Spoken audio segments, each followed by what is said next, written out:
जय जय श्री राधे, जय जय श्री राधे, जय जय श्री राधे। मेरे प्यारी बहनों, परसों 14 जनवरी है। 14 जनवरी को मकर संक्रांति मनाई जाती है। यह त्यौहार भारत में अलग अलग भागों में अलग अलग नामों से जाना जाता है।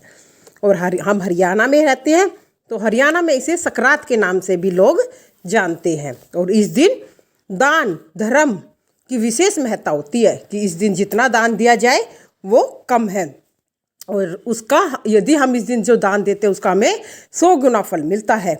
और इस दिन कपड़ा, अन्न, जूते, तिल, गुड़ आदि इन चीज़ों का दान करने का विशेष महत्व है। और इस दिन से आप कई नए काम शुरू कर सकते हैं एक साल के लिए। जैसे इस दिन से ऐसा करते हैं कि 14 जनवरी से स्टार्ट होकर अगली 14 जनवरी को इसका उद्यापन किया जा सकता है। इन दिनों हम कई ऐसे काम है, जैसे कई मेरी माता बहनें चिड़िया चुगा ले सकती है, जैसे सुबह सुबह चिड़िया को दाना डालना, ये हम 14 जनवरी से शुरू कर सकते हैं। सूर्य को लोटा चढ़ाना, सूर्य देवता को सुबह सुबह जैसे लाल सूर्य होता है तो उसको लोटा चढ़ाना। फिर अगली 14 जनवरी का उसका उद्यापन करेंगे कि हम एक तांबे का लोटा लेंगे, उसमें चावल भरकर किसी ब्राह्मण को दान दे देंगे। चिड़िया चुगा में भी ऐसे ही एक चिड़िया मंगाएंगे चांदी की, जैसी आपकी श्रद्धा हो, और छोटी बड़ी, और वो या तो किसी बहन बेटी को या फिर पंडित जी को दे देंगे।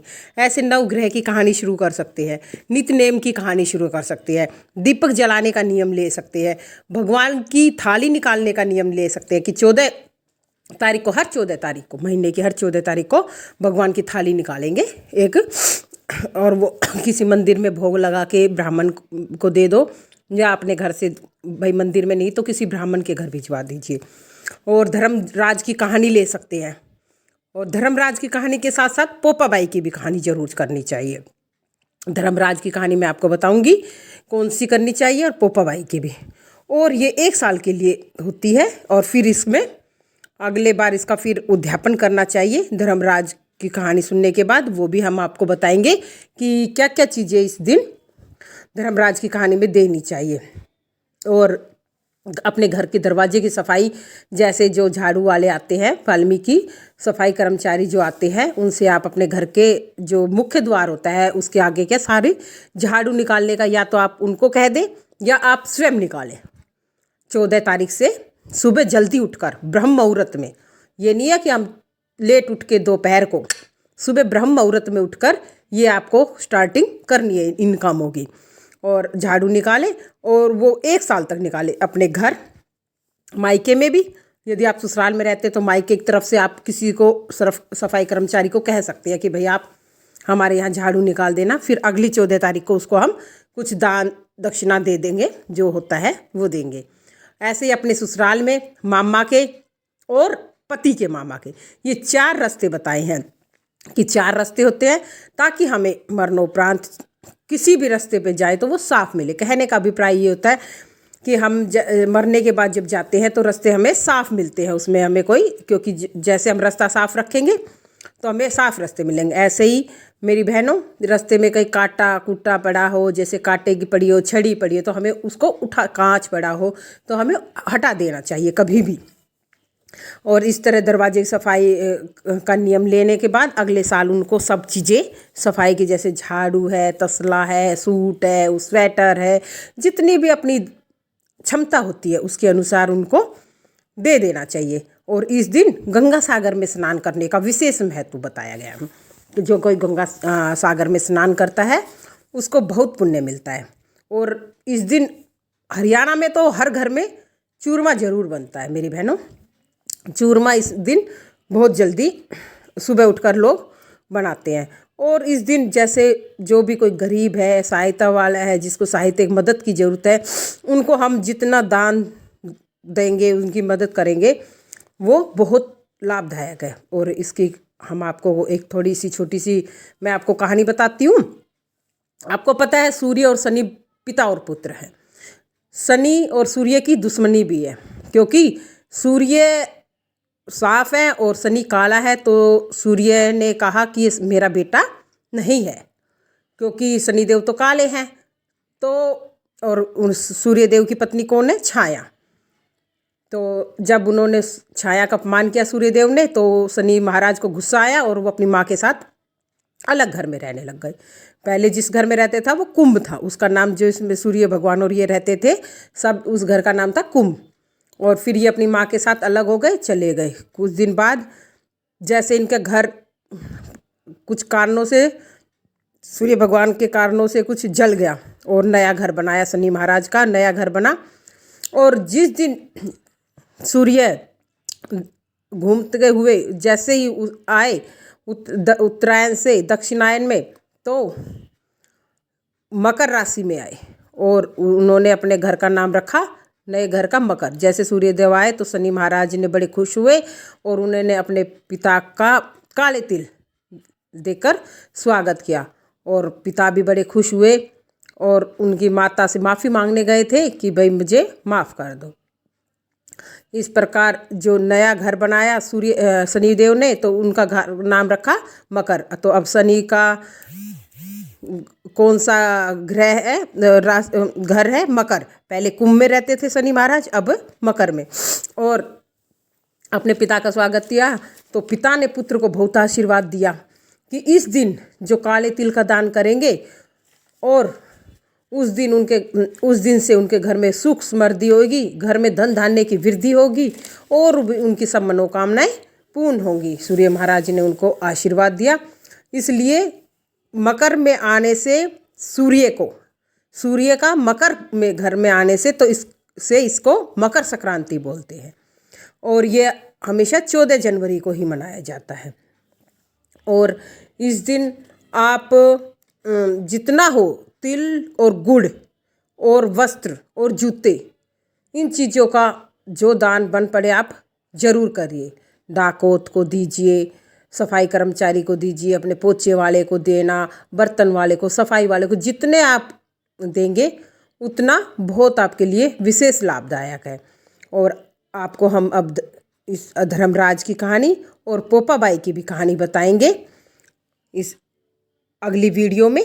इसी के साथ जय जय श्री राधे, जय जय श्री राधे, जय जय श्री राधे। तो मेरी प्यारी बहनों, मैं आपको बताती हूँ कि धर्मराज की कहानी में क्या क्या देना चाहिए। जब सूर्य भगवान उत्तरायण में जाते ही और जो महापुण्यवती मकर संक्रांति आती है, उस दिन से ही पूजा करनी चाहिए धर्मराज महाराज की। ये साल भर कथा सुने उनकी और पूजा करें और नागा नहीं करनी चाहिए। और यदि कोई वैसी समस्या आ जाए तो धर्म के इन 10 अंगों का पालन करते रहें। क्या क्या है? घृत और लाभ संतोष, क्षमा, यम नियम, द्वारा मन को वश में करना, किसी की वस्तु को नहीं चुराना, मन से पर स्त्रियों या पर पुरुष से बचना, यानी मन की शुद्धि, शारीरिक शुद्धि, इंद्रियों को वश में रखना, बुद्धि की पवित्रता, यानी मन में बुरे विचार न आना, ये सब होने चाहिए। शास्त्र विद्या का स्वाध्याय, यानी पाठ पूजा करना, कथा श्रवण करना, व्रत रखना, तदनुसार दान पुण्य भी करना, सत्य बोलना और सत्यता का ही व्यवहार करना, क्रोध न करना, ये 10 धर्म के लक्षण हैं। यदि आपसे पूजा नहीं हो रही और कोई ऐसी समस्या आ जाए तो आप इन 10 धर्मों को तो जरूर निभाएं और कथा को नियम से सदा सुनते रहे और पढ़ते रहे। यथाशक्ति दान पुण्य और परोपकार करते रहे।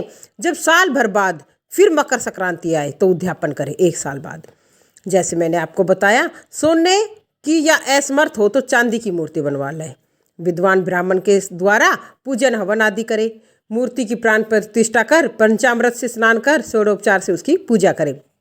भाई ये मैं आपको पहले ही कह चुकी हूँ बहनों कि जैसे अपनी क्षमता है उसके हिसाब से कर लें। और फिर उसके साथ एक चित्रगुप्त जी की भी पूजा करें। धर्मराज जी के साथ तो चित्रगुप्त होते ही हैं। सफ़ेद और काले तिल के लड्डुओं का भोग लगाएं और पूर्ण तुष्टि के लिए ब्राह्मणों को भी जिमाएं। बाँस की छाबड़ी में 5.25 सेर धान्य जवार, जो मुक्ता तुल्य माननी है, भरकर गुरु या ब्राह्मण को भेंट करें। स्वर्ग में चढ़ने के लिए सोने या चांदी की निसरनी भी दान करें, मतलब सीढ़ी। सुंदर बनी हुई सैया भी दान दे, जिस पर मुलायम गद्दा, तकिया और रिजाई हो। इसके सिवाय कंबल, पादुकाएं, बांस की लकड़ी, लोटा, डोर, 5 कपड़े तथा 5 वस्त्र भी दान देने चाहिए। और गोदान की सामर्थ्य हो तो श्वेत या लाल गाय धर्मराज जी के लिए, काली गाय चित्रगुप्त जी के लिए दान करें। ये दान की वस्तुएं सब साधारण के लिए, धनवान व्यक्ति भी थे और भी अच्छा है। गुणवंती ने भी भगवान से अब प्रार्थना की है कि हे प्रभु, यदि ऐसी बात है तो मुझे यम के दूतों से छुटाकर फिर संसार में भेजिए, जिससे मैं भी इस कथा का प्रचार कर सकूं। और जो उसकी प्रार्थना कर पर भगवान धर्मराज ने स्वीकृति दी और फिर वो संसार में उसके प्राणों का वो हुआ।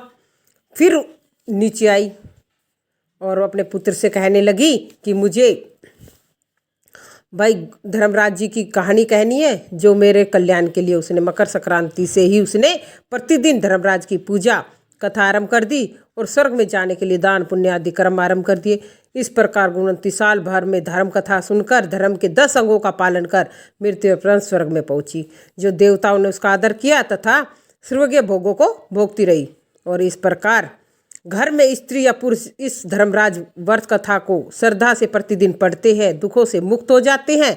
इसमें कोई संशय की बात नहीं है। मृत्यु काल में यमदूत जो लेने आते हैं वे भी उसको आदरपूर्वक ले जाते हैं और धर्मराज जी भी उसे सदा सुखी रखते हैं। यदि उन मनुष्यों के कुछ पाप बाकी हो तो शीघ्र ही पाप नाश का उपाय कर शीघ्र ही पाप मुक्त कराने में सहायक बन जाते। गरुड़ पुराण आदि में लिखा है कि पापी लोगों को यमदूत महान कष्ट पहुंचाते हुए ले जाते हैं, परंतु जो धर्मराज जी की कथा कहते हैं उनको यमलोक के मार्ग में कष्ट नहीं पाते। वे प्राणी शीघ्र ही स्वर्ग तथा मोक्ष तक प्राप्त हो जाते हैं। और अब बहनों, धर्मराज की कहानी है वो मैं आपको बताती हूँ।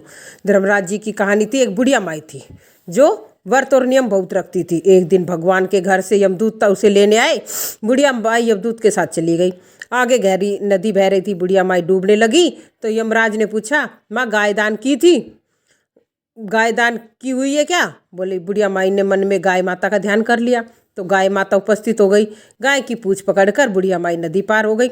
आगे गई तो काले कुत्ते खाने दौड़े। तब यमराज ने पूछा, कुत्तों को रोटी दी थी क्या? बुढ़िया माई ने कुत्ते का ध्यान कर लिया, कुत्ते चले गए। आगे चली तो काले कौवे बुढ़िया माई को चोंच मारने लगे। यमराज ने कहा, ब्राह्मण की बेटी को सिर में तेल लगाने को दिया था कि नहीं? बुढ़िया माई ने ब्राह्मण की बेटी को याद कर लिया। कौवे ने चांच मारना छोड़ दिया।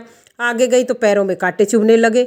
यमराज ने कहा, चप्पल दान की थी क्या? बुढ़िया माई ने याद किया तो चप्पल पैरों में आ गई। आगे चली तो चित्रगुप्त जी ने यमराज से कहा, आप किसको ले आए?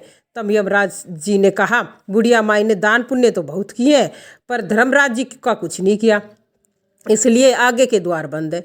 तब बुढ़िया माई बोली, मुझे 7 दिनों के लिए धरती पर जाने की आज्ञा दो। 7 दिनों तक कहानी सुनकर उद्यापन करके वापस आ जाऊंगी। बुढ़िया माई वापस धरती पर आ गई। पूरे गांव में खबर फैल गई, बुढ़िया माई भूतनी का रूप धारण करके आई है। जब वह अपने घर को गई तो बेटे बहू भूतनी समझकर घर के द्वार बंद करने लगे।